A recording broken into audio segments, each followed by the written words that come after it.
To order the Woodstock Village Board of Trustees meeting July 8th at 6:30. And we'll start off with any additions and deletions to the posted agenda. I believe we have discuss potential new version of the parking ticket in the village. Also, just two we can take off as well, Chair. We take off the police reports. Yes, we're taking off the police report. And we also the trustee of public funds from Nikki Green. It needs to be appointed by the trustees. It needs to be appointed by the board, which was done already. Okay. Thank you for that. Jeffrey, I have one. This is Bill Corson. Can you hear me? I just asked the discussion about Tribute Park be tabled. I can't be there to talk about the other side of the argument. And I have like just a few minutes to stay on the Zoom. And I think it's important to be good neighbors to discuss the possibility of having it in a different place. So without me there in person, I can't bring that up. And I'm hoping that you might be able to table the issue to a time when we can have a lively and vibrant and fair discussion about it. Bill, perhaps this can be discussed again as well, but it is going to be discussed tonight as well. Yeah. Okay. Well, I appreciate that. There's a possibility I can get back on later. You have a fairly full agenda, so I might be able to catch it, but I don't know. I'm out of state at the moment and I have other commitments. But thank you for considering that. Thank you. Thank you. All right. Next up is citizens' comments. And, we would appreciate that being as brief as possible. Beth has one. And Beth. Beth, you have two citizens. Okay. Step up. Hi there, Beth Finlayson from the Woodstock Chamber. Well, in the Woodstock Rotary Club. The first, I'm putting my Rotary hat on first and ask what, I'm not asking for a permit, I'm not asking for anything, I'm just doing a little temperature of the room question. The Rotary Club, unfortunately did away with the penny sale at COVID and have still been trying to figure out a variety of ways to replace that funding so that we can give it out to 35 nonprofits that serve Woodstock. One question was, could we do horse-drawn wagons, a wagon ride through the village during the first 2 weeks in October for a fee? Doesn't Billings do that already? No, they do that at the farm. Yeah, so my suggestion is that is the proposal. It's a parade permit, basically. It's a parade permit? Yes. Clay and I talked about this, and I think it's a great idea, but I think that we need to reconsider where it starts and finishes, because I think during foliage, the amount of traffic that we get through the center of the village, being slowed down by a horse and buggy, I think They're already going slow. is going to really cause a problem. So I think the whole idea is wonderful, but I think that we really need to reconsider how we run that route. Okay. I think we're not discussing it tonight. No, it wasn't for discussion. I Right. just wanted I'm just giving you so how to it's a go permit forward with it. Okay. You'd like to bring it, So it put it on might a future be agenda.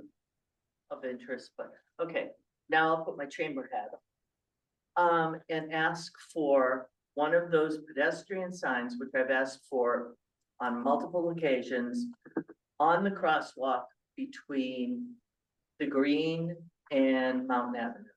That is the worst crosswalk. It's worse than by where the pharmacy was, any other place. People cross there, there are little kids there. And I know I've asked for it I thought there before. was one there already. It's not there.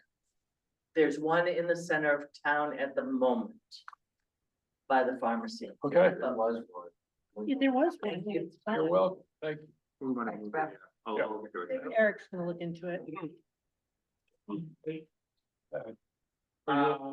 Most of you know me. My name is Eduardo. My wife and I, we run Splendid Bakes. Sorry, can you tell your full name? Eduardo Banks. All right, thank you. From Splendid Bakes. So I'm here just to make a simple question for you guys. we run a small business and we pay rent year around, so it goes to the ups and downs and go to mud season, the hardest part of the year. And my question for you guys is, why do I have to keep my business in Woodstock if when we're gonna start, have a good, summer is getting, I have a big truck across my shop with a big sign, selling food, the same that I do, except some fried food, but why do I have to keep my business here if when I go through the mud season, nobody cares, nobody, it's a hard time. So when we start to see, oh, now it's gonna see some money, I have a big truck across the street selling food. So that's my question. Why should I keep my business in Woodstock? Thank you. Thank you. Any other? Yeah, I have a question, please, for Eduardo. Eduardo, what do you exactly serve other than your cookies and cupcakes and whatnot? We do sandwich, wraps, and salad Every day? every day. Except Wednesday because we are on the break, and Sunday. Okay. See, I'm totally unaware of that. Okay, moving along to manager's report. Yeah, just a few things, this month, one water bill went out at the end of June. So anyone on the water system would got a bill from the town for the first time. Just a reminder that it's different from the way the ACPAC was going. We want to catch everyone up by June 30th. So if anyone on the water system got a bill, we got a bill in April or March, February. So some bills will differ in overall cost. But the goal was to get everyone caught up. So going from July 1, the select board can have a new water rates based on recommendations from the finance committee and kind of move forward with on the water company. So if you have any questions on your water bill, I recommend reach out to the finance committee, finance department, and Robert will actually be able to help you there. Next, as we'll talk about in a few minutes, the fiscal year ended on June 30th. So financially, we have not closed the year yet, which means we're still doing some adjustments. We'll get into in a second. But it's kind of a good time to kind of take a breath, and start up a fresh new budget, and go forward and see what we do in the new fiscal year. Just want to highlight that. Our water department has been going through fixing valves throughout the village. We've caught 1 leak already. We're going to be at a few more places next few days, kind of going, digging up the road, checking those valves, make sure they're operating properly, to make sure that we are not losing any water, to keep up our capacity as much as possible. So I want to thank AJ and Butch for the great work.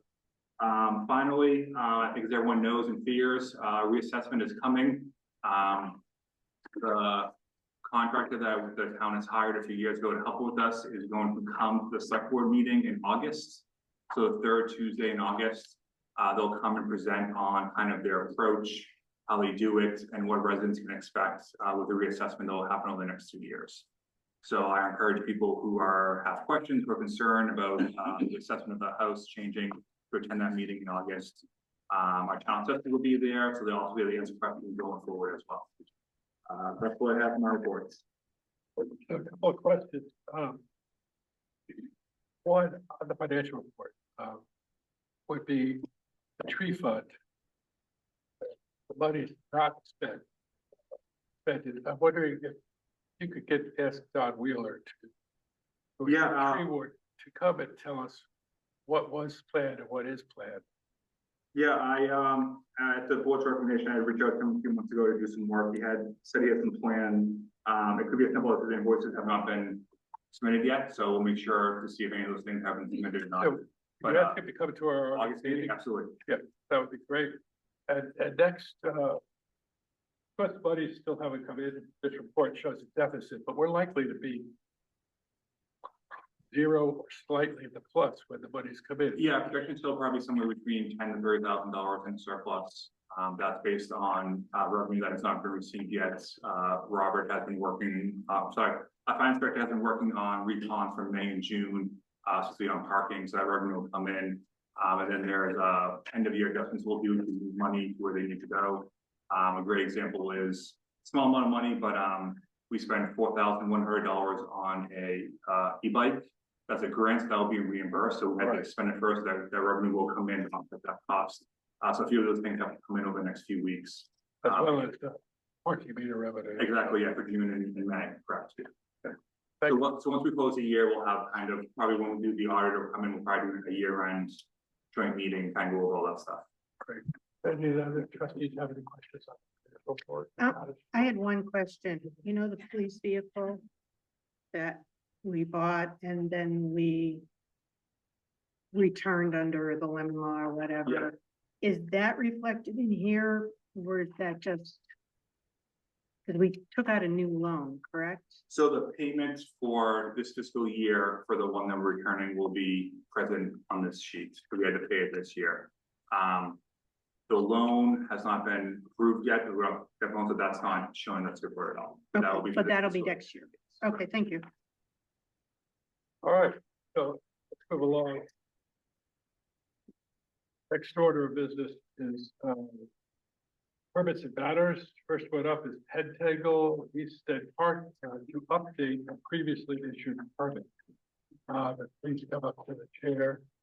Hello, Tell us who you are. Deborah Green, Pentangle Arts. I am showing our newly acquired catering license. So you need this, we give this to somebody. And I also just wanted to show you what we were planning. What we were looking at and what I believe the laws allow for and make it comply, but I'd like to know what I'm not complying. That's the case. The difference in what I was just showing is that we have our catering license now. So we can have food and beer and wine at the park. So it kind of operates similar to Feast and Field, where you can come in and it's still free, but you have your food and wine available for you at the park.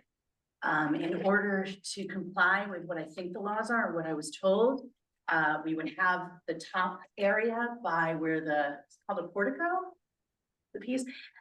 We'd have it, not fenced off, but pergola. I know it was a Pergola. portico, pergola. So it's roped off and there's an entryway to come through. There will be signs that say no alcohol beyond this point. We do the same thing down below where Abracadabra used to be. So that's another entrance to come in and out. And again, that will be staffed. Up above, we will have food, including Tesha's daughter will be with cotton candy, and we'll have a barbecue, and we will also have the drinks. Down below will remain the same. So we'll still have the tents for the nonprofits and the kids' tents for arts and the stage. So everything will remain the same except for the entranceways. We'll also block off the access from the middle so that we don't have to worry about people coming up and down there. So that will be blocked off, except for the kids' slides, but I don't think many kids will be sliding with a drink in their hand. We'll keep the slide open. But so that's the plan, and I just wanted to make sure we were doing it right and we were thinking through everything. Questions that are my own. It's great. First thing, but let's get some other questions from the other trustees. I think if the signage is there and the limitations that you said, it complies with what we've done in other circumstances. But other trustees have any thoughts for Deborah? No, Eric? Anything for the public? Yes, Susie. Susie Cole, Woodstock. Have you talked to the property owner about where? And Jerry. And Jerry is the property owner there. Oh, Michael Green? By Abracadabra. Because they did not allow people to come in on previous years to park our car by the opening. So you just checked. You said people would be coming in through Abracadabra, correct? Only because that's how they've come before, but if they're not supposed to come through there, then we'll make sure that that's blocked off and there'll only be one entrance. I didn't know that, but many families come in that back way, and I just wanted to say that we're, Blocking it off. But then you put our car there. okay, I will check. I didn't know that was private. Yeah. Okay. Thank you.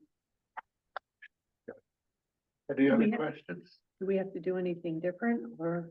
Yeah, the permit's being amended, so. Yes, I would make a motion to, allow the amendment to the permit to allow the food and drinks as described, as well as, carefulness down around the Abracadabra building. And, is there a second? Hang on, I have a question. But they have to take. Second. Second. Okay, there's a second. Yes. Okay. All right, discussion. Do you have appropriate, insurance for, to cover alcohol? Yes, we do. Which I can bring eventually. Any other discussion? All those in favor, say aye. Aye. Aye. Motion carried. Thank you. What a all. great event Pentangle puts on, all on the whole community. First one is this, Friday, and it is rain or shine, so it will happen downstairs, but you can't do all of this, and there's still one, one. Next up is, Woodstock Triple Crown Throwdown Parade Permit. August 17th. You have to explain this to us. And your maps.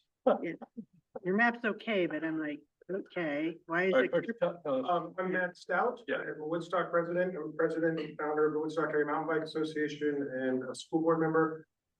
Want to introduce yourself? I'm Quinn Yuba. I'm the race director. So this event has come here 3 years in the past. It's under a slightly different name. Last year, you would have granted a permit for what was called Eastern State Cups. And this race or event is similar in that we start at Saskadina 6 and transfer through the village, same route as years past.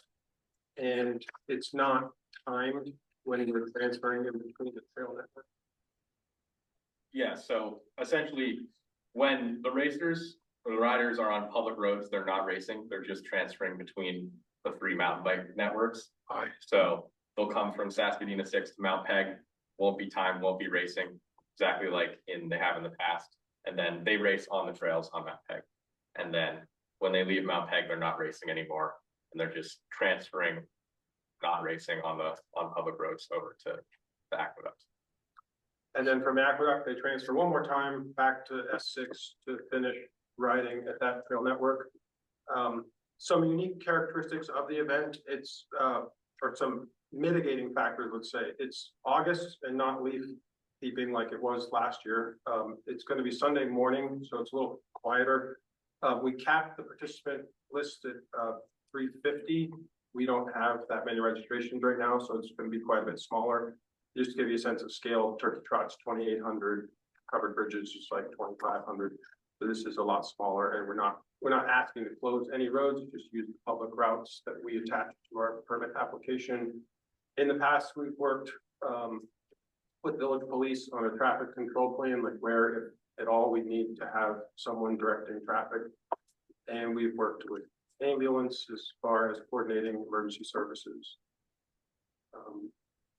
And you Yeah. plan to do that for this? Yes. Yes. And we issue a certificate of insurance to the town, this village and Concord. So we've been to select board, we've been to Concord select board. This is our last permit, we believe. Can I ask? a Yes, question? question. Not a question so much, but I live on Maple Street, which is right next to High. And not that they're racing, but they're chatting. And while they're chatting, they're not paying attention. So if you can just, talk to them I about, was there with black people. yeah, because, Hey guys, you're on public roads. right, because I mean, they came across High and I saw some cars and they weren't paying attention. I don't want anyone to get hurt. Right. So just to remind everyone, you're on public streets, it's a small village, and we don't want anything bad to Yeah, happen to you. definitely we'll do that in the racer meeting. Yeah. I mean, they're just being joviant, they're chatting, they're having a good time, but they're forgetting where they are. So we do that racers meeting in the morning and we can make sure and say that. We will also tell them not to ride 2, 3 abreast as they're transferring. Which they did last year. Wow. Single file and obey all traffic laws. Well, I'm gonna rat them out if they do it this year. I'll give you a call, Matt. Any other questions? I think it's great. Questions from the public? Okay, hearing none, and it looks like we have, everything submitted. Pages. So I would move that we accept the application, for the, Woodstock Triple Crown Road app permit. August 17th. Is there a second? Second. Any other discussion? All those in favor? Aye, Aye. Thank you. Good luck. I appreciate it. thank you. Next up is the Woodstock Rec Center, the Apple and Crafts Fair banner. Sure, what here for that? I am Cheryl Gibson, Yeah, right here. okay. So tell us about how it is this year or in any way different than in the past. The Apples and Crafts, I noticed that there has been a lot more food trucks. We're getting a really cool artist in this year. He is a blacksmith, he's local. So we're getting some, I wouldn't say weaponry, but there's knives and I believe there's cutting boards and such like that. We're getting some really, really different artisans. Last year we had different ones.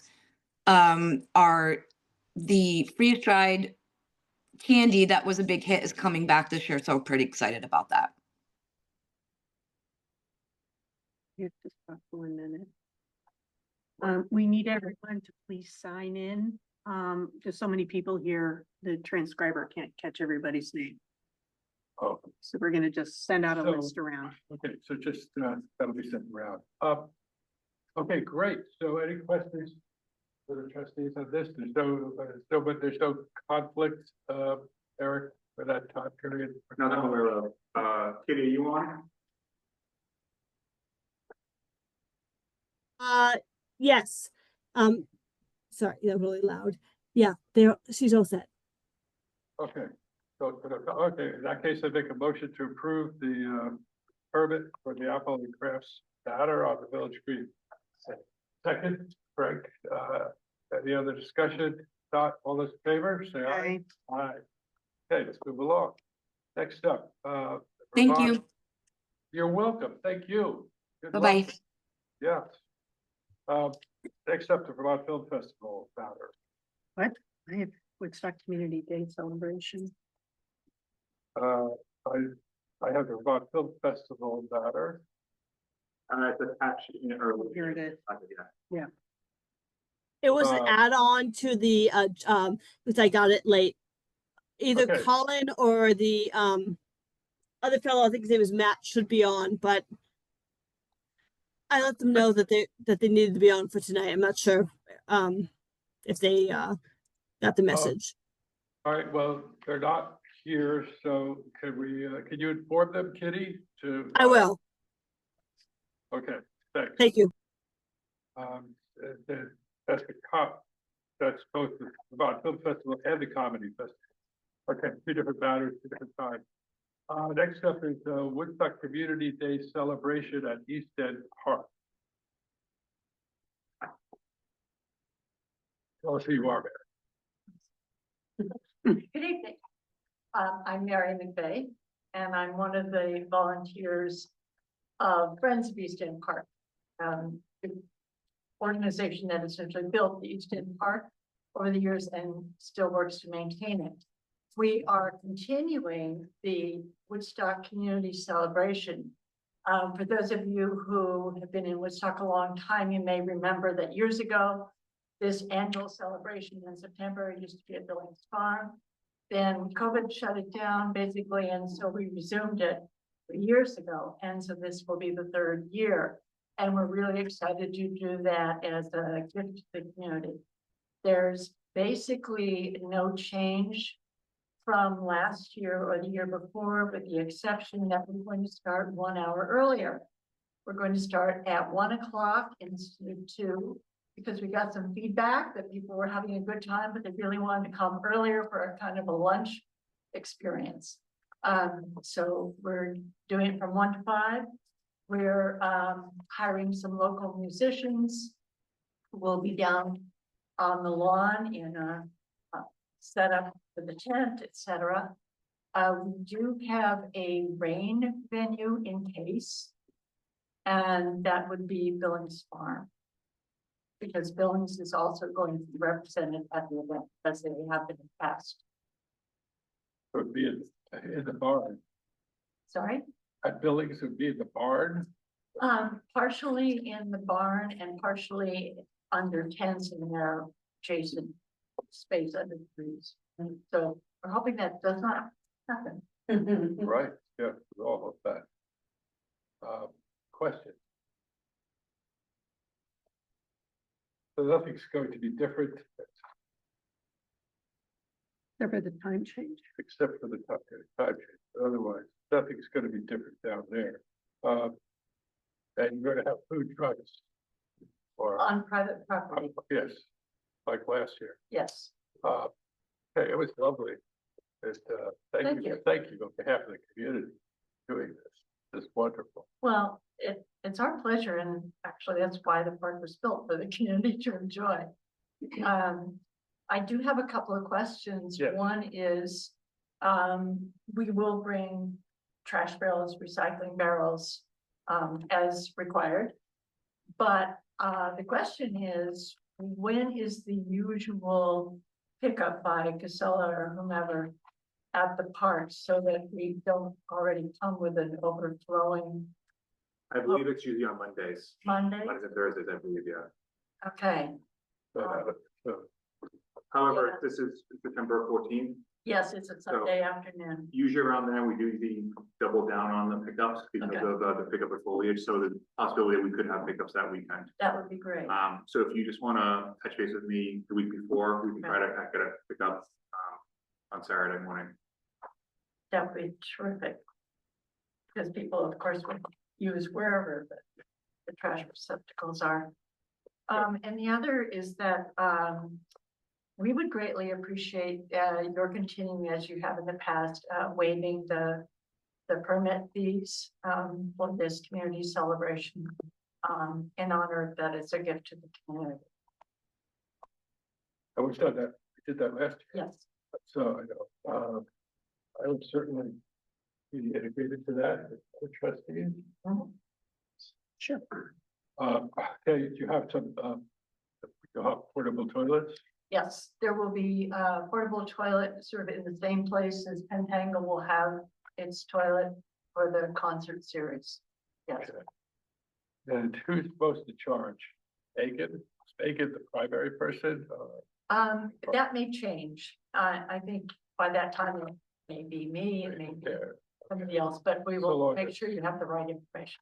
that'd be great. All right, are there any other questions? Not, I make a motion to approve the use permit application for the use of the East End Breed as presented. Second. Any other discussion? Hearing none. All those in favor? All right. Oh, didn't hear you. Okay, Thank you very Motion much. passes. Please put Thank Sunday, September 14th on your calendar. yes, Thank you. excited here. Okay, next up is discussions. First up, we're going to briefly discuss, Michelle, is there something you want to discuss with us? Tell us about the new parking ticket plan? The company can't do anything until all the ordinances are approved. So I really don't have anything at the moment. Okay, all right, you don't have a He's policy. gonna work with me on some of the stuff. we Okay. have to do. And just for the record, that was Michelle's number one. Yep. All right, next up, Tribu Park discussion. And basically what this is about is, there have been numerous people who, have been concerned about people staying, in a safe way when protesting at Tribu Park. And, I was hoping that some of the people who are there on a constant basis, Mr. Alessi, would you? I have to sit at the little table. That, oh, I'm sorry. I'll try to talk louder. So Al. Yes. The concerns have been, sidewalk, people will be on the sidewalk, potentially in the street, blocking cars who are coming down to turn onto The parking spaces. the Central, garage. Pleasant Joy. Yeah. And, Hold on a second. There's also the use of the parking spaces across. Because, Brenda's place and Zach's place are losing out on the spaces. So that they can park down in the free around the corner, that'd be great, but, you know. Both Brenda Blakeman's First Impressions and Zach's place. I'm sorry, the parking, across the street from Triborough is a metered parking. And there are people who go to First Impressions and people who go to Zach's place who have not had access to parking during that time period. So we just ask that there is free parking right past the corner. On that side of the road is Max. If you can commit to doing that, that would be. Jeffrey brought up Yeah. to me a month or two ago about not parking, not consuming, especially as the warmer weather Right. hit. And we have been, I've mentioned many times, parking at the East End. And Perfect. that's where I park every day. I can't speak for everybody. I don't know, they appear out of nowhere, and some walk from in the village and so forth. So, we've been very careful about that. First of all, let me just say that we really appreciate the village and how it's, I mean, this is odd times, to say the least. The police have been wonderful to us. My conversations with Jeffrey and with Brenda have been a little difficult because of the context, but it's been positive. And I believed you and you believed me. We did not do the firecrackers, the fireworks the other night, and I know you believed me when I told you we have a good basis of trust on that. And so we appreciate a park that's dedicated to our Union soldiers from the Civil War. I mean, that's an interesting place for us to be, and it's meaningful. So we have tried, and we pulled back from the corner. And it's something we hadn't thought about, but when it got brought up, and it might have been you that brought it up, or you, I don't.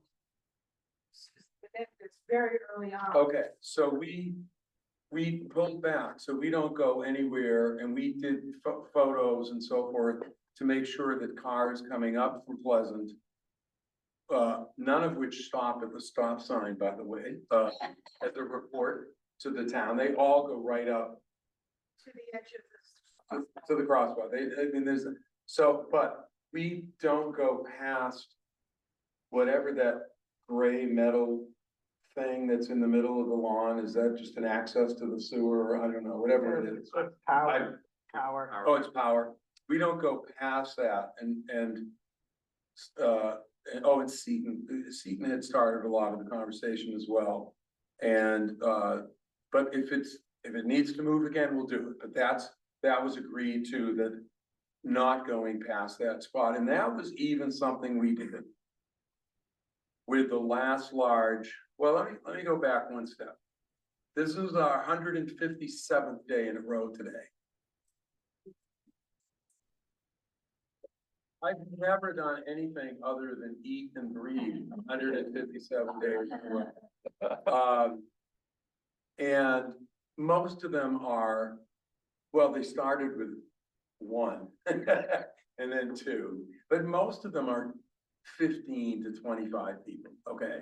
But then we have national events that just we tie into. We don't run the publicity, but we're on a list, and we've had 100, 200. I think our biggest was 400 to 500. You were one of the larger ones, Jeffrey, and poor Brenda's had to live with them. And I know that one of the, She's a trooper. she's been great. And we changed the honk. That's how thick I was. We wanted people to honk because we weren't thinking of you. And then we said, oops, and we made signs for each end and now have a third one in the middle in case they missed the first one that says, don't honk, flash your lights, wave, smile, but no honking. And the only people that honk now are others. Give the finger and. The people that, yeah, and they're doing it to be brats, but we don't have to go into that. Free speech. unfortunately. But people that like what they're seeing do this, they do the lights, they windshield wipers and so forth. So we've tried, and we've also said, don't go further than the statue itself. So no, so it doesn't push, but when it gets very crowded, with that last one, which was the No Kings, event, it gets harder. I mean, it's true. I mean, it was a few hundred people. And my martial arts aren't up to, speed in that way. No, I'm only kidding. But it was, but it still went well and nothing happened. And we've actually had, so I want to give one other thing and then I'll shut up and you'll have, questions, but, the other side of those big days is that of the 400 or 500 people that were there on No King's Day, fully half of them are not from our area. They came and they then asked, where can we eat? And they walked around town. I told a few that their hair looked terrible, they should go, no, I'm only kidding. I didn't do that. But we send them and so it's a good thing. There's people from Missouri and Texas, believe it or not, Missouri, Texas, Brits, Japanese. We've had people from all over that, but because we're on the list of a big national event like such as the No Kings one was, that we ended up with tourists in our town that spent money in our town. Does that even off everything else? I don't know, but it's a positive thing. We have people come by posing. They want to pose. They get their mother in and their kids, and they take photographs with the signs, with the flags and so forth. So I think it's a positive thing and it's a good thing. And obviously not everyone agrees, but for 1 hour a day, I'm hoping that it's not, you're not seeing it as too much of an annoyance. So, basically, I know I asked Al here in particular, just so that the public could hear, what you've done to keep it safe. Yeah. Because we've heard complaints. And there have been also some. Like what? What did you hear that was? Complaints? So we've heard. Oh, complaints. But Yeah. what specifically? Specific complaints, well, sidewalks. They get difficult to walk down because. What we do with sidewalks, I mean, and we can get better, if that's. There's only one person who. Yeah, it started in the winter. There was not really a sidewalk to begin with. It was all crust, but, we're never on the street. We have we don't want people on that thin grassy strip. Sometimes a few people, if it's just us, I mean, so again, 15 people, 20. There's no one coming, right? I don't think there's a huge amount of pedestrian traffic on that. There's some, but it's not a huge, not like up by the Unicorn, okay? So we have a system where we say pedestrians incoming and people pull back. If that's not enough, then let us know. But we're very conscious of it. We don't want people to feel, that they have to elbow their way through Can I answer? We just started coming up here, so we can get it. Al and I have become buddies. If you look at the side, like, so there's the grass, there's street, there's grass, there's sidewalk, there's grass again, and you look on, you can see where the grass is worn out, where we stand. I mean, there's physical proof that we have. It took a while, as Courtney said, it's a practice, like yoga, it's a practice. We had to get better at it. It took a while to get people to say, yes, we need to be off the sidewalk, and we are off the sidewalk. There's one neighbor who has suggested that you have your protests on the village green. Same price. Lord, no, Yeah, you cannot. no. I'm not saying that would be allowed or anything. I'm just saying that was one suggestion. I don't know if you folks. Yeah, that was my suggestion, Jeffrey. I don't have a chance to talk, but I'd like to discuss that when it's my turn. Hold on though, Bill. I didn't know you were back on. Yeah. So Yeah, go ahead. No, you keep talking. one of the reasons why we want to have it on the, first of all, there's a lot down there, right? There's the health center and there's On the East End weekends. parking. Yeah, so there's, and then there's just more spaces down that way. So we're not taking up parking in the green, around the green. The other thing is that we hear, that it's dangerous, that we're blocking traffic, but, again, we took measurement and we took photos. And, and and it's just not true that there's, we are blocking anybody's view.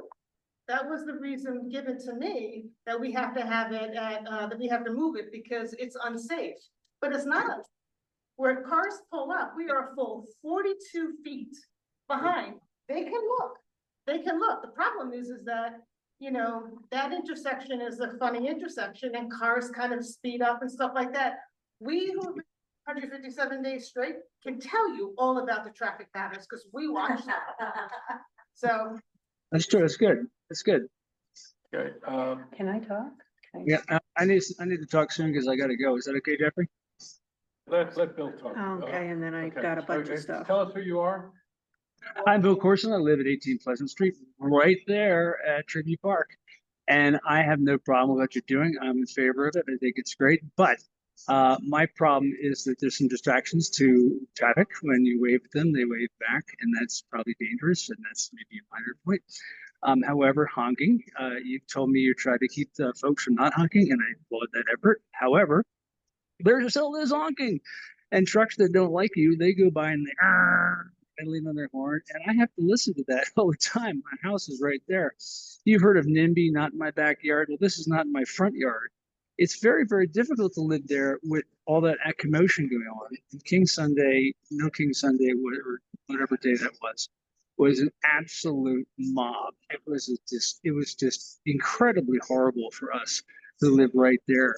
So I had suggested maybe try for a week even just to go over and to live and give it a try at the west end of the green where there's nothing going on and there's plenty of room and you get a lot of exposure for cars going even more. And I think the trustees could certainly offer that at a permit and just try for a week and see what happens. Al and Susie and Linda, all you people are my friends. I know you all, and I'm not against you. I'm just against where it is. It's an invasion. I heard Lisa just a minute ago was talking about the Wamba people making noise out in front of her house. It's that way for everybody. It's a small community. I'm a citizen of the community. So how about being a good neighbor and helping people out that are having trouble with that kind of stuff? The honking, some days it's not as bad as others, and you could argue that, oh, well, look, you're doing a good thing, and you're doing everything you can to keep it to be a civil organization. I know they're not 500 people there every day. I know that I can see it, but I do know it's a distraction, and it's just unpleasant. It's unpleasant. Years ago, the people who were at Faulkner Park objected to the fact that the town was supposed to have Faulkner Park. And the people there put a huge fit up. You know that, Jeffrey. You were there. I was there. I was even a trustee then at the time. It was a difficult decision to work on. We all worked on that problem. Anyway, I'm just asking, give it a try, okay? So the parking is far away. Okay, there's a lot of places to park in town that are free. You can get there if you have to walk a little further. Okay, I get it. But I still think we should give it a try and see if it works because it's really offensive to me and my family. And we really, really don't want it there. If we anywhere possible, we could go other than Tribute Park. I know it's historically been the park where people can protest. And I don't object to the protesting itself. I just object to the fact that it's every day. Could it be maybe once a week like Black Lives Matter? And you all want to have it twice a day for a while there. It would have been 15 times a week having protests and honking going by. Come on, nobody wants to live near that. I don't want to live near that. And that's not why I moved to town. I moved to town because it's a beautiful town. And as a citizen, I hope you would be a good neighbor and consider that. That's my statement. Okay? Thank you. I have some So now questions. Lisa has question. It's not questions because, first of all, I'm a believer of free speech. I grew up in the 60s. Yeah, sure. I agree too. You're allowed to do that. There's nothing wrong with free speech. It's just where it is and the fact that we have our distractions and horror hunting.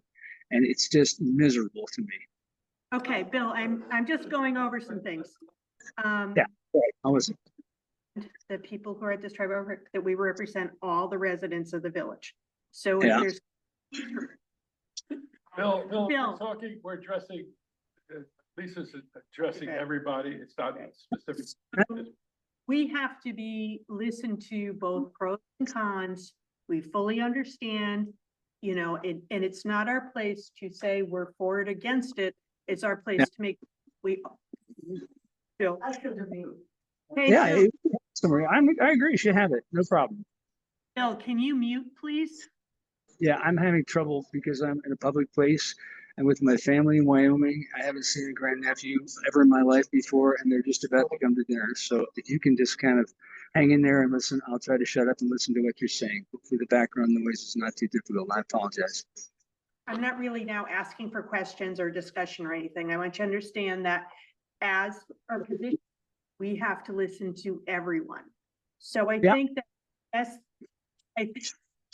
I think the best thing we can do is just try to come to some terms that we can tell the village residents that we can work with you guys so we all understand what's happening. The biggest complaint I get is distraction. And it's not that you are standing where you're standing, it's the signs when people are driving. And that's a distractible corner because of the way the sun comes in as well. That's what I hear, and that's the complaint I hear.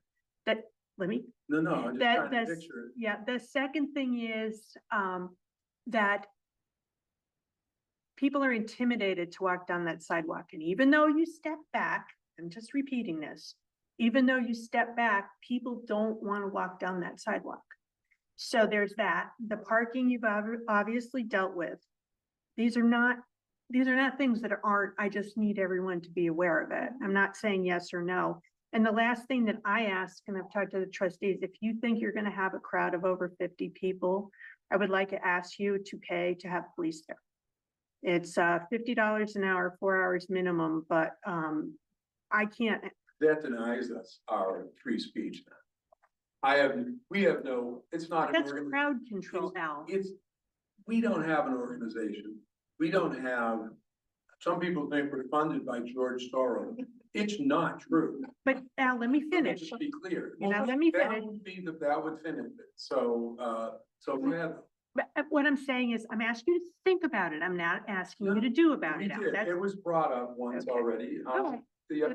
That's all I'm mentioning. I'm not asking for anything else. I'm just asking you to think about all these things. Remember, this is 1 hour. I mean, I'm saying on any of the things that he brought up and how awful it might be, this is 1 hour, Right.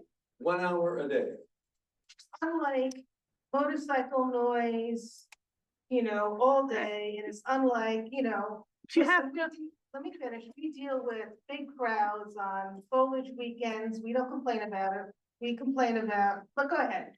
All I'm trying to say, yeah. Jeffrey, it might be good if people don't talk unless you give them permission to talk. So maybe if you could just call people and let people talk and. Right, right. All I'm Right trying now, to, Lisa's finishing. yeah, all I'm trying to say is that we listen to all of our constituents. And I think we can have a great relationship going on here. Someone else is waiting to talk. Going on here as long as we all understand each other. So I give you things to think about. You say yes or no, and we continue the conversation. Charlotte. Again, we have. Please, Sorry, could we just have you come up to the. Come on up.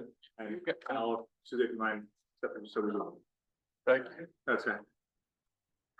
I just wanted to say, we had a beloved citizen here, Jane Curtis, who lived to be 103, who started protesting in that park during the Vietnam War. She never stopped actually until she protested with us for Black Lives Matter for her last days. She brought out a walker, and freedom of speech is right now, at least, we all have it. I don't know for how long, but by God, we need to protect that freedom.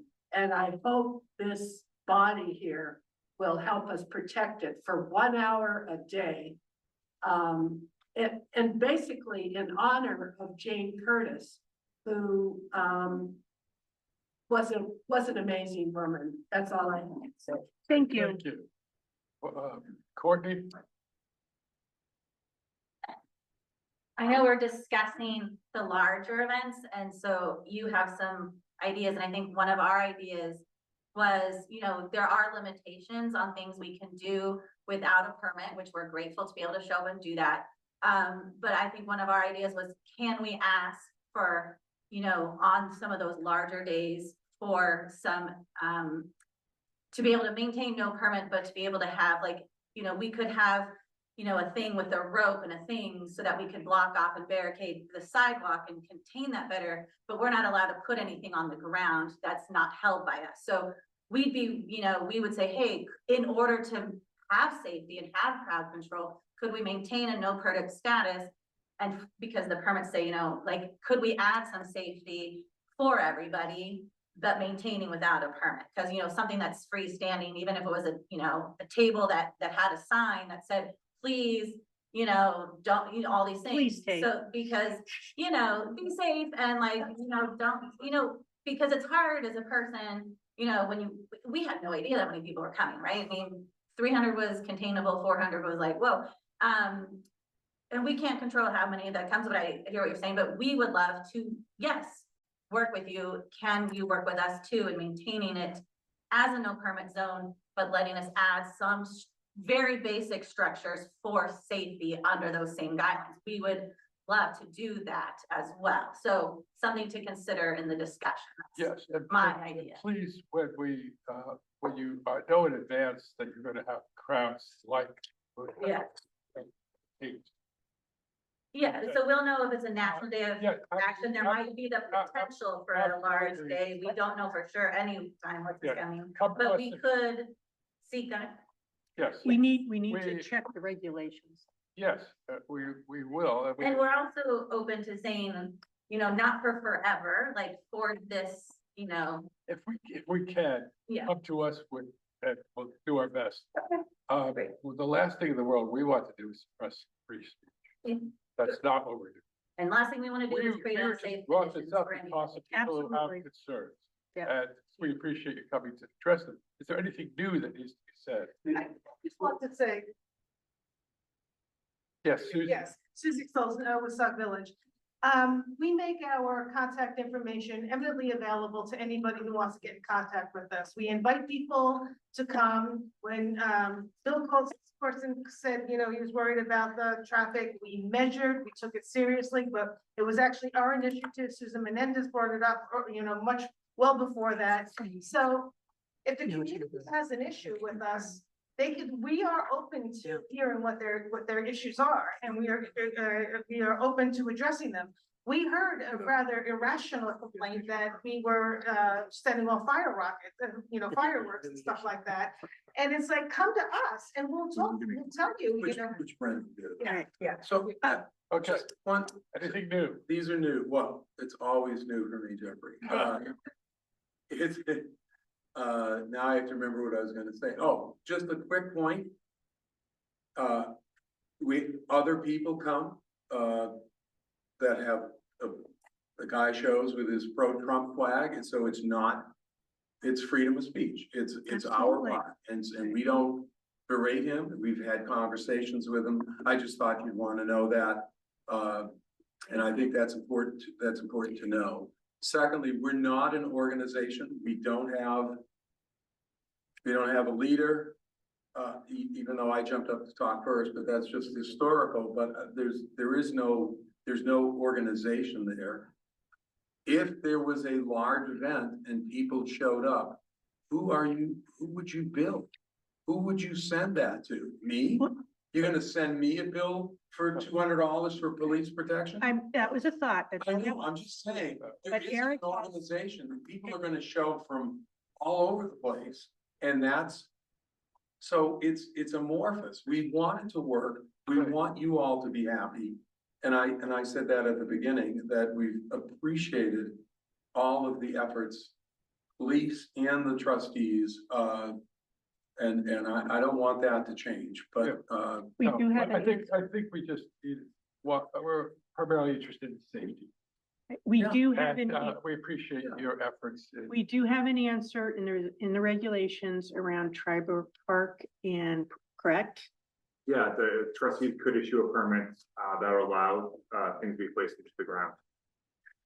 So, Currently, there is. for roping, basically roping or. well, so if there's a big event, Yes, let us know and we can help keep things safe. that would be great. That's what we'd be interested in, Good, not stopping what you're doing. thank you. Yeah, that's Appreciate not our intent at all. I just have to, I know. I have Yeah, to just to listen clarify. to all of the constituents. So it's who we are. Good. Okay, Yep. so I think that's the end of this particular discussion. Can I just say, Right, yeah. can I just say one thing? I have to say that you guys have really and truly been fantastic to deal with. You have, if there's ever been an issue, I come out and talk to you about it. You guys really and truly have been wonderful. Thanks so much. And we always will. Yeah. You're our neighbors too. Okay, we have one more. I have one thing to say because I. You have to come up here. Leslie. Stop. What's your name again? Leslie, I didn't hear. Leslie. And I think that this town could make a lot of money if they posted a policeman before Tribal Park, because there are so many trucks and so many people speeding as they come into town and they hit the park. And we've said it so many times, oh my God, you know, this guy's going 50 miles an hour. So it's one way of, if you want to know that we've been watching. Yeah, Thank we you for know. that. Thank you Thank for that. you. Thank you I for can that. share that with you, but if they were out there. And Beth Thank you. Robinson Thank has you. something. All right, last person, Beth Robinson. Because then we're next, so I'll just stay. Beth Robinson, on behalf of Zach's Place, so we're, you know, so people were complaining early on, there were some issues with people parking. It's a small town, oh, that's so-and-so's car, we'd walk up, we'd find who it was, they apologize, they've moved their cars. I walk my dog there all the time, we don't have a problem. Oh, good. So it came from that, if there was an issue, we talked about it and they were great about, making. Thank you. changes. All right, Perfect. Beth, don't go it. I'm staying. Good. Thank you, guys. Thank you. Thank you. Yeah, yeah, thanks for coming. Did everyone sign the roster?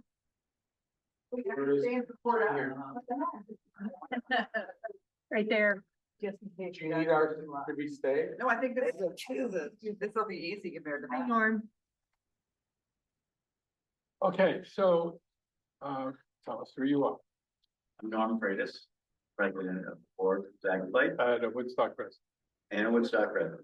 Beth Robinson, I'm the executive director at Zach's Place. Okay, So, you're here to discuss your request. so the request has to do with, parking spots for Zach's Place. So, I've worked and lived around the village for many, many years. And yes, that corner is horrendous and that's another conversation, but, one of the first things that I realized coming on as the executive director in September at Zach's Place, was what's up with the parking out front? So we park above. I took pictures of the spaces in case anyone's questioning what I'm looking at. And as you make the turn to go right at the bottom of the hill, there seems to be ample space for a parking spot there. And that's then- handicap loading and unloading, correct? No, it's marked as nothing. There's Okay. hash, like the sideways hash marks, but it's not marked. Okay. And then you come to one spot, followed by a drop-off zone only sort of lines, but no sign. Then you have the opening to Zach's Place where we pull in and out. And then you have another hash marks with a sign that says loading and unloading only. And then a parking spot in front of it. So it seems like a lot of unloading and loading, but if you think about our participants, many of them, you can't just pull in and let them out. They're in wheelchairs, they're blind, they're autistic, they are not finding their way in. The person who's bringing them is taking care of them, needs to be with them. So that whole big stretch, 2 areas of loading and unloading seem ridiculous. What we really like is to try to at least have one more handicap accessible, handicap only parking in front of our enrichment center. So I don't know historically, I can give it. yeah, and maybe Norm can tell why there's so much space and. Originally, we didn't really know, you know, when we first started Zach's Place, weren't sure how that whole flow was gonna be, and so working with Robbie. That was his idea to, let's work on unloading and making sure that people are safe, and so there's no one parking there. And we basically have 2 unloading areas. Which we could really just take one of those spaces and make it a handicap accessible. I mean, we're not taking away from anything else. And we're finding that we need more permanent parking, not just unloading parking. So that would really help us. So you would probably want to do that with the one that does not have the curb cut. Exactly. Yep, that's the one which is the one. The one that's got the marks that doesn't have the sign. Doesn't have the sign, which is the one, if you're looking at. The first one right. before Zach. The first one, which, okay. Yeah. I know one at the curb cut, the other doesn't. That's right, that's right. That would make perfect sense to me.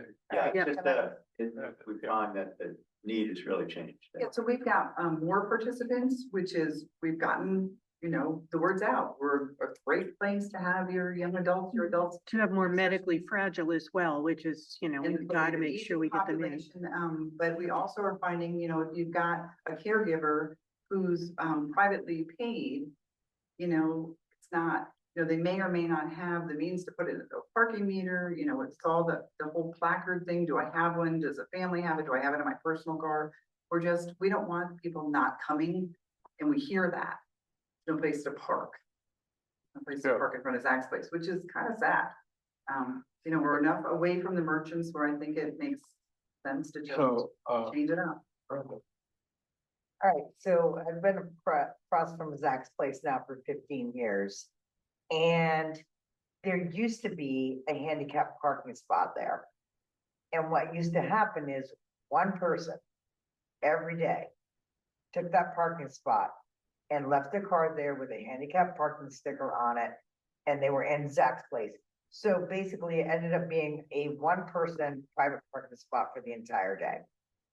So I think that if we could figure out a way to make it not work that way, it could be an option, but I mean, the guy used to drive a blue car. I can pick him out of a lineup. I saw him every single day. I just don't.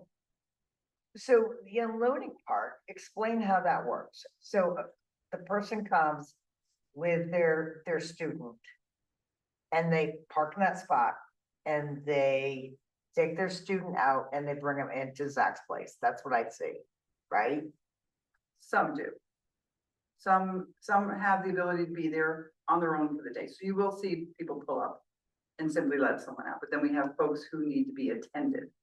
Okay, so where are they parking presently?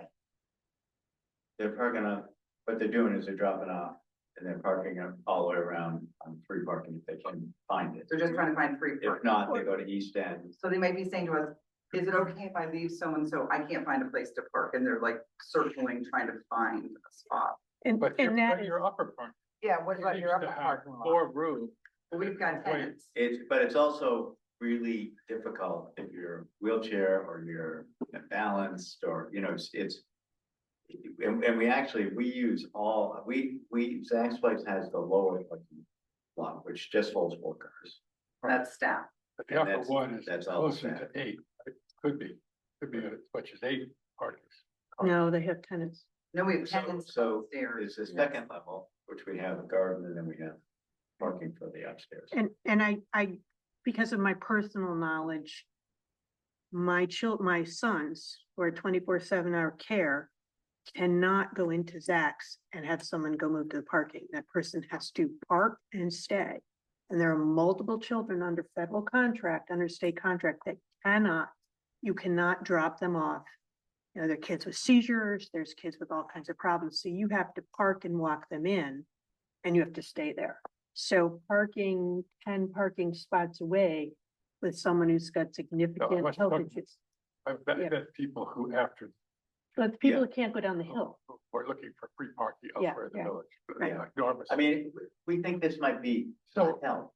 yeah. It's so you not want- gonna so you solve want- the big problem. So if that would help, and that's not taking away an existing public parking space. Yeah, we're not taking another space, I but I don't do see why think we that, couldn't look into this. I think Chris said it was okay. Yeah, I want to talk to Chris. Well, I had talked to Sergeant O'Keefe. Yep. Yeah, I talked to him and he said there was going to be a meeting about. actually, that's why we're here. so, Yeah. so Eric, how would we proceed if we want to turn one of those two unloading spaces into a handicap or handicap accessible parking space? How many clients do you have each day that have to have someone with them all the time? It varies, but there's 3 to always. at least- 5 to 10 to 15, when we're in our busy, when we're doing our musical. So is one parking spot really gonna solve your problem? It's not gonna solve the big problem, but it's gonna help. It's gonna help. You know who it'll help with? It'll help with those folks who come, we do have a handful of folks who come every day. And their person is there all day. And so you may say, hey, who's that person parking there? But we don't have a problem with it. If that participant, that's how they get there, and that's how their caregiver gets there and grabs that spot. It doesn't matter. It doesn't matter to us who's using the spot. I mean, I don't think we. So should be- I think it's a pretty easy solution in that the village, we're not concerned. We don't have to be concerned about losing a parking space that's public now. Right. Why not go forward with this? And could you look into that, Eric? Does anyone have a problem with that? Yeah. No, and any parking space in the village, when you have that tag, you can park in any spot. It's free no matter what. You don't have to park in a handicap. You can park anywhere. But, well, I think that we get help by doing this. Yeah. Let's do it. I'm just saying that, that they can park in any Handicap. space and it's free. Yeah, I mean, we don't want them parking Yeah. by the M&T Bank, taking that space. Yeah. Right. there. Yeah, we get it. That's why we don't wanna do that. Absolutely. So we're gonna look into it. Can I just have one other, and this may be There's a question. a bit of an add-on. Oh, you had a question? There's someone had a question. Oh, speaking of that, we've had another situation where we were parked at the library on a rainy day. Something changed in the schedule, so we said, we'll go to the library. We parked in front of the library, where there was, we don't have a placard. We don't have the handicap accessible placard on the van. We are not able to get one. And so the parking meter came into the library and said, well, I was going to give you a ticket because you can't park there. But I called the office and they said, give you a warning. And I said, well, where's Zach's place? Where you have special needs The only adults, reason we brought the band is. because they couldn't walk there. That's And really- so I was told that, we should have gotten a ticket, but that we were getting a warning, and that other people in the village would complain that if we didn't get a ticket, but they were getting ticketed. And I said, you've got to be kidding me. Who in this village is going to complain that the Zach's Place van was parked in front of the library on a rainy day? And she said it happened. The person said it happens. And then they proceeded to tell me that, why don't you just get one of the participants to give you their placard and hang it in the van? And I said, well, that's illegal. Those are issued to individuals. So That's why why- we can't get it for the van. we can't get it for the van because we don't have one person in the van every time the van is out. We have. Perhaps we could continue to just give warning. What I would like to That's find fine. out, can we get something that's, it's a small town. Our logo is on it. You know who's driving it. Why are we being told we can't, if we pull in front of the town hall down here during the play and someone happened to get the handicap accessible, the handicap parking spot, and I've got to park somewhere else, and we're practicing for our musical, I don't want to find out that we should have been ticketed, or somebody in the village thought we should have ticketed. We shouldn't be parking there. Can we have some sort of grace being who we are? Or immunity.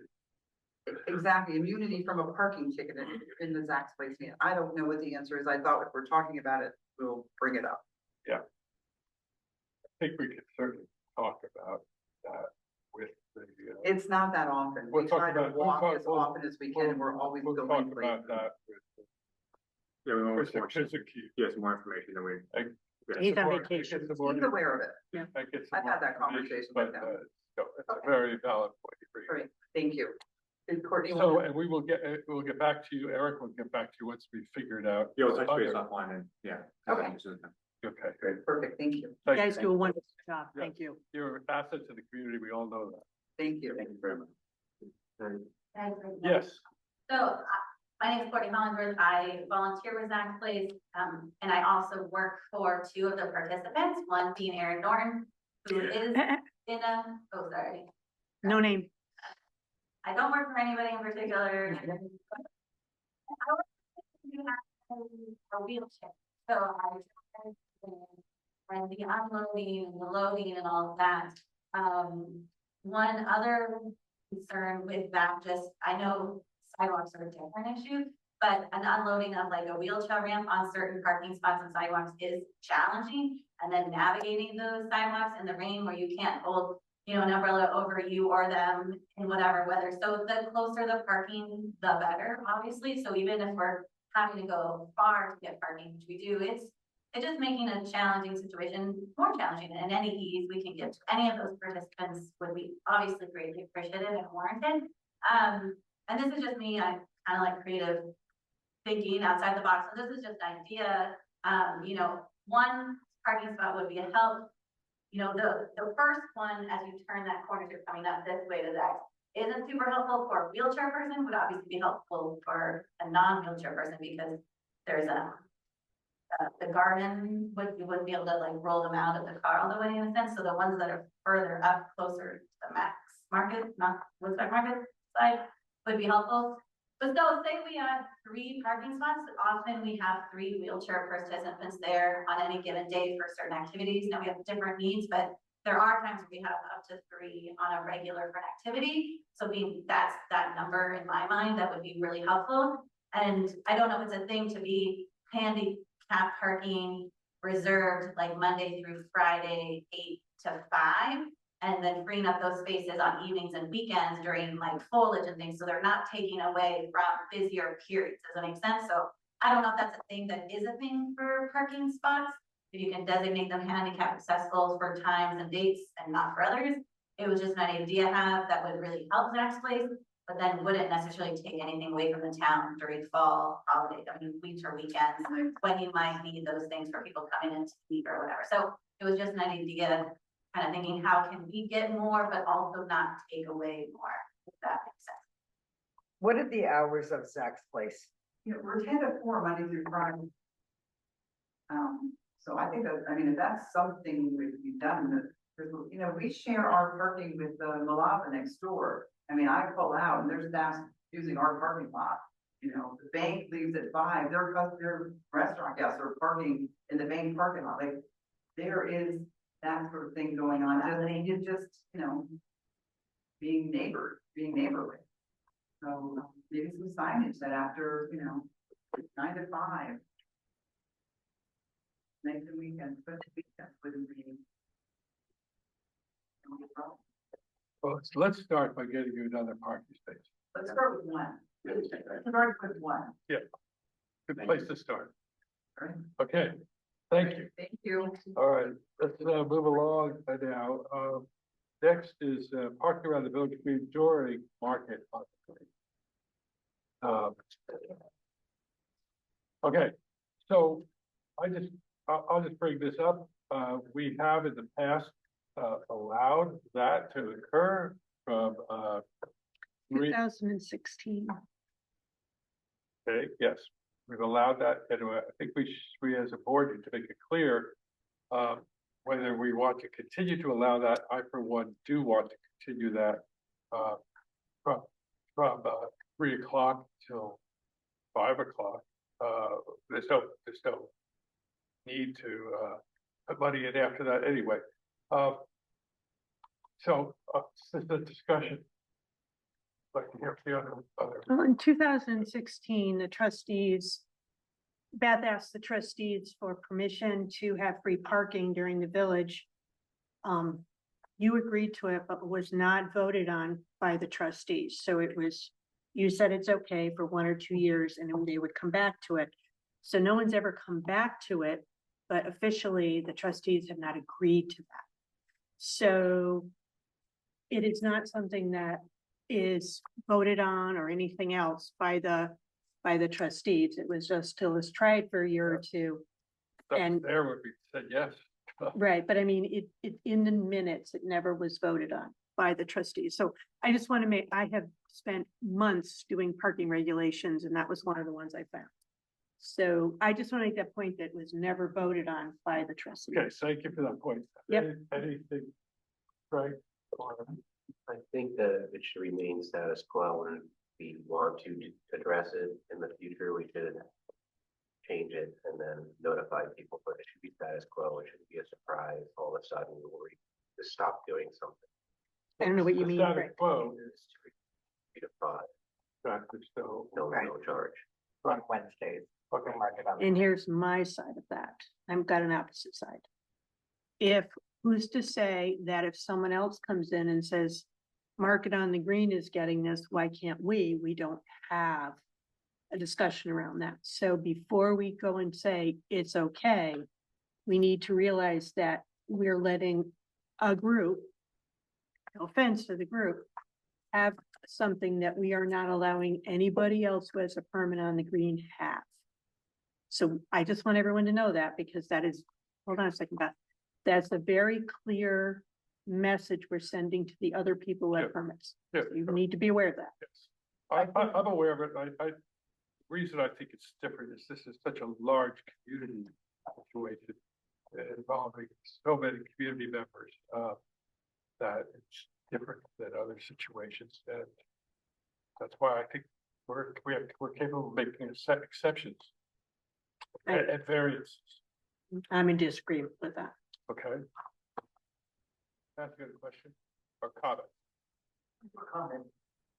That it is my recollection, and again, it was almost 10 years ago, that it was for permitted events on the green.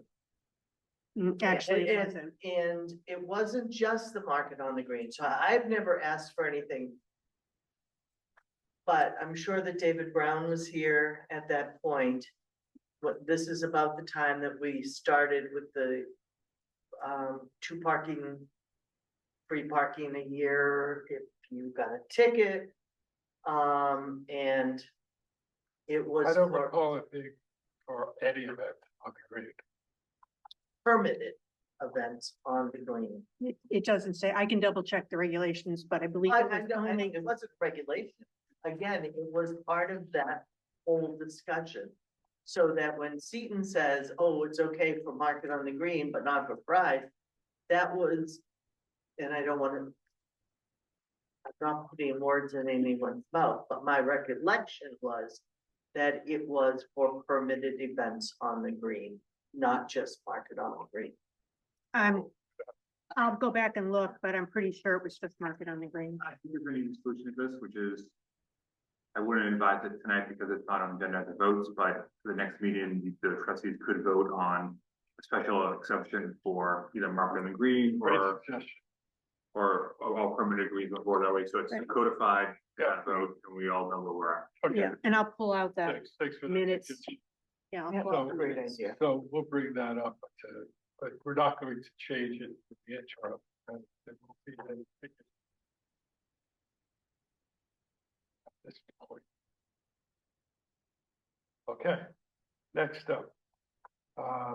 Peddler's license, vehicles around the village green. Currently, we had discovered that for a vehicle to be parked on the village green required a peddler's license, but that the trustee did not have control over those spaces, and we're not the people issuing the peddler's license. That was the village police. I would like us to consider, we're not going to necessarily move on it tonight, but I would like us to consider changing that license, and certainly Chris O'Keefe is in agreement for that to come back to the trustees who used to have that power of issuing a peddler's license for such places. And I would like to see that returned to this board. We will need to rewrite the ordinance. Yes, And I have my hands, I'm the one that wrote the parking and I'll be doing traffic and I'll be doing peddlers. I have to do the research and the history to pull it back so we follow state regulations as well as local regulations. So I do need to rewrite it. I could probably have something here in draft next meeting, that would be if that's great. okay with everyone, because unfortunately, we have to go by what the law says. Well, I mean, I wanted to come back to this board and I wanted to come back here, but sure, so we'll do There's what we need to do. Yep, absolutely. Any comments, review, public comments, yes. Wendy, Hello, Hi. Wendy Spector, and maybe I can be of help because, as you may know, some of the neighbors around the green were concerned when White Cottage truck appeared on the agenda and was approved. And so a bunch of us got together with the interim chief, did our own research, and so I drafted. Oh, and I saw Eric and Steve on the green, and they were saying how busy they were. And I said, well, what if I drafted something? Would that help? So I have a draft for you, Lisa. Oh, If you wonderful. would like to start with that. Absolutely. And there are state regulations now. The last time this Title IV was amended was in 1996, a really long time ago. So since then, the state has developed a number of regulations that apply to us. And so I offer this. I would absolutely love it. Thank you very much. And if I don't understand something, I will. So the changes are in red. You can see where they are. These are the ones in red, and these are just black and white copies. I used the wrong printer and I didn't want to waste paper. so these are all, I could shoot a draft. I need the red. I do want to read. All right. So with any luck at all, I should have it next month. I've got traffic to do. now. I know. I have traffic to 8302. It's traffic, and that's my next one, but I'll work on this one as well. Fortunately, it takes me. Yeah, but you know what? It has to go to lawyers. That's the problem. No problem. No promises. Thank you. I appreciate that. I have a thought. Oh, you do? I do. I'm interested, my name is Deborah Green.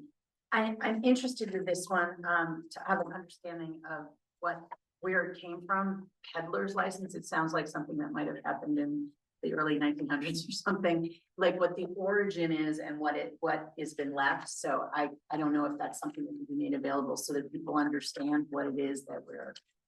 I'm looking at Byron Kelly to see if he remembers. Do you remember the origins of the peddler's license? I'm sure you weren't here, but I remember, and I think you have a memo that Gail may have provided. That really goes into the history as I remember. Right. Remember that. Were you in charge of the peddler's license? I'd love it. No, As chief. Want me to switch to my memo? No, I just was a question, that's all. I can send you an Very email. large issue within the community. For not only residents, but also for the brick and mortar businesses. Yes. Got it. Okay. And just so you know, the draft acknowledges what he wrote to us in terms of the history. So hopefully, it will be reviewed by the appropriate people. Oh, yeah, I'm on it. Thank you. Yep. Yeah, I tend not to be a letter writer or to speak out on it. This one was a real concern to me after having time working with the EDC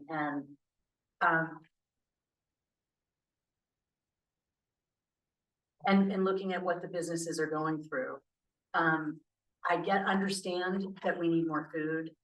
I have a hard time understanding that it's okay to be there as much as this one entity is there. Right in such close proximity to somebody who has been working all year round, the Splendid Bakes all year round to have a brick and mortar to handle some of our food complaints. for our tourists. It would be the equivalent of even having somebody, open up something that sells things that are like your store and it's just right, it's in that close proximity, or have somebody doing hair. That's a couple of, oh, I'll go here rather than there. I don't have to walk across the street. It just, to me, it's an insult to people who have been doing the work and have been sitting there. I understand our need for more food, and to me, it's, put some space, have some rules about how much space there is between somebody who's a brick and mortar and somebody who has a peddling license, and that there's a certain distance between similar shop that is a brick and mortar versus somebody who's, coming on the street or doing it during specific periods of time when we're in need. Currently, we are unable to tell a peddler they cannot be there. I understand. So, but working with this, we'll see what we can do to figure this out. I understand. I'm just voicing my reasons for bringing it back to you. And Thanks. What? You have a copy? It's red, outlined. Thank you, Wendy. I may get a hold of you. All right. Yeah, I just had a quick question. Yes. Well, Lisa said, yeah. Excuse me, say your name. Yeah, Scott Smith. So if you can't tell them, but you're giving them a spot. Like, They're paying for the meters. but you're approving a spot, so how does? We didn't approve it. We can't I do did, it. I was the only one at the meeting with you guys, and I heard you approve it. Yes, we approved a spot for them. the right location, the right, the only place where they could. Block it off every day. It had to do with the electrical power supply. That's what I recall. Okay, but so just in terms of leases, you said, it is a specific spot. He's not gonna do it. If he doesn't know he doesn't have a spot every day, he's not gonna come. It had to do with having electrical access. But he also pays for 24-hour parking 7 days a week in that spot. Yeah. The street, so he is paying a fee to use those spots. But we cannot tell him, he cannot, there is nothing in the regulations I that, know, but he would not come if he didn't have a spot. but he paid, Okay, okay. and that was approved by who? Us? All right, so, Yeah. so Scott, we're working this. Yeah, I got it. So, and then the other thing, and Eduardo had to leave, and I know he was upset because he paid for also an additional. I know. Yeah. We know that. Yep. Okay. So next up, is the parking ordinance itself, which is not ready. It's on the agenda. I can quickly But you update. can give us a quick update. Okay, so it went, Eric and I, then it went to the lawyers. So now we're just trying to figure out everything in there, the lawyer changes and everything, but if anyone can tell us a couple of addresses will be good, but I'll have it hopefully back to you guys within a week. Yeah, we gave also Stephanie to proofread, and what she thought, there's a lot of buildings or shops that either don't exist or may not exist in the future. The blacksmith shop. Yeah, as an example, so to make it more. Au comptoir. Yes, we can use the address instead, because the address shouldn't change, therefore, instead of the blacksmith spot, we'll just have the address. Because it mentions houses and people's names, so we just need to. Great, so That this out. will be on the agenda for all. We can take care of it earlier if this group chooses to take care of it earlier, correct? Correct. So if everyone here wants to do a special meeting before the next meeting, we are here. I mean, it'll be ready. Well, So, we can talk about that. okay. I'm just saying that if they want it, you guys want to get it through, we don't have to wait till the next meeting. Okay. Even though none of us want to do it. But it's not tonight. Halloween, I just want to give an update. I talked with Holly Gaspar of the PTO, who's also included in her comments, shared them with Sarit Warner, Kirsten Oates, and Elizabeth, I don't know how to pronounce the name, Colo. And they are talking about putting people together to assist in the putting out of candy for Halloween. They're also talking about whether they are interested in putting out another event that's not on Maple and High Street. And they requested that to give us time so that they could talk with enough people to get organized, and they would be on the agenda for August. Perfect. So that's what's happening there, and so hopefully we'll make some progress. And they were very enthusiastic about continuing though on Maple and High, but I told them that their participation would be necessary for that to continue. And then following that, is there any other business to come before the board tonight? Yes. Quick question. Why was there not a 2-minute limitation placed on comments before this meeting? Because the first meeting was before this meeting. We were very concerned if the meeting had continued, that it would run into this meeting. And so there was a time crunch. That was the only reason. And so you walked out on my public comments because of that concern? We walked out because the meeting was adjourned. It was, okay, well, you chose to adjourn it during my public comments, which was not a notice. Exceeded the time limit by far that we asked you to respect. You were not respecting. So you never notified the public there was going to be a 2-minute limitation until you saw that I came in for Mr. Duffy's annual review, and then you placed a 2-minute limit on that conversation. You interrupted me while I was in the middle of giving my comments, and then all of you walked out. And so my question is why didn't you put a 2-minute comment on everybody that came before you tonight? And your answer is because this was the last meeting on the agenda? Absolutely. That's ridiculous. Well, I'm sorry you see it that way. Yeah. That was the reason. Thank you very much. And I also see that you have an issue on the agenda regarding the lawsuit that's been filed against Mr. Duffy and the village. It's, you see that there was a potential. Yes, are you not discussing that tonight? We are not. Okay, is that lawsuit, the $200,000 that Mr. Duffy has spent so far, is that in the manager's report? You know what, we're not going to discuss that at all. This is a personal matter, and this is an inappropriate question. Yes, taxpayer money. Thank you. And so it's not taxpayer money It either. actually is. No. It is, it's not insured. Are you making a representation to the public that is fully insured money? I'm not actually. Exactly. I'm not going to discuss it, but it's not taxpayer money. I'm very surprised to hear your comment tonight that you're all about, public free speech, because that was ridiculous based on what you did to me earlier today. That was so disrespectful. What did I? You had said during the commentary about the park that you're all about First Amendment free speech. Today I arrived for a public meeting. I put a lot of thought into what I was going to tell you. I put a lot of thought into what Mr. Duffy has done, not just to my family, but also to 3 women who resigned from town hall because of that. I put a lot of thought into that. You all cut me off. You walked out on me, and I've never been that disrespected before. So Thank you, Mr. Sheldon. Selden, I apologize. Thank you, Mr. Selden.